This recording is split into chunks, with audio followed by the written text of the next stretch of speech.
you see that with conventional therapy, even if the things are better, especially during the first period of treatment, once again, it's impossible to prevent the progressive decrease in glycemic control. Why? It's now well documented that this deterioration is largely correlated with beta cell failure. Very rapidly here, you can see that with conventional therapy, you cannot prevent the decrease in beta cell function. And with conventional therapy, the things are better, but finally, the things are also worsening with advancing therapy. This is true in non-overweight subjects, and this is also true in overweight subjects. Here we have the comparison between sulfonylureas, which are, for this parameter, the best since the target beta cell, but you see that whatever the treatment, you cannot prevent this deterioration. And now, what is, according to recent studies, it's rather well documented that the beta cell mass in diabetic and non-diabetic subjects, is decreased. This is an illustration, but there are many other data showing that in obese subjects, this beta cell volume, which is representing beta cell mass, is decreasing whatever the treatment, and it's true in obese and non-obese subjects.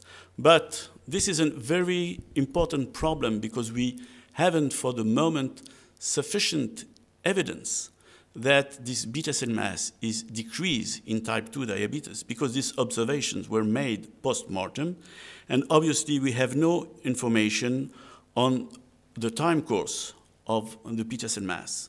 So there is a requirement of non-invasive methods for the measurement of beta cell mass, and as Bernard Thorens will show you, this is one of the objectives of the IMIDIA project. So that it's now clearly indicated that there is a relationship between functional beta cell mass and glycemic control during the progression of diabetes. In a few words, when the beta cell mass, the functional beta cell mass, can increase to overcome insulin, the decrease in insulin action. Finally, the situation is considered as good.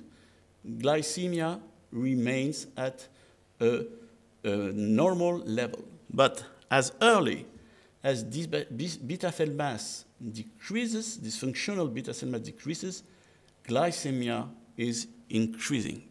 So that our objective is to stop the progression of the disease by first increasing this worsened beta cell mass and stabilizing it to stop the progressive increase in glycemia and to stabilize glycemia to normal levels.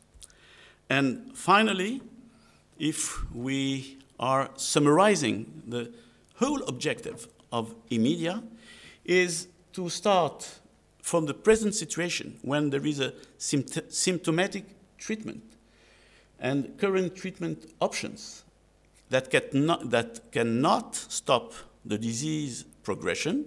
We would like to stop that, and Bernard will show you what are the different ways for doing that. And by knowing more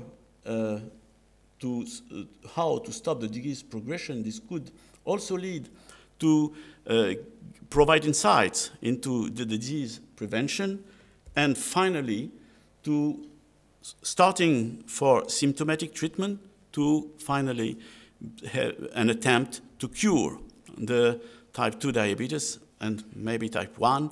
So by, we spoke about it this morning, beta cell medicines aiming at regeneration and preservation. This is the general objective of the IMIDIA project, and now Bernard Thorens will show you how we try to achieve these goals. Bernard?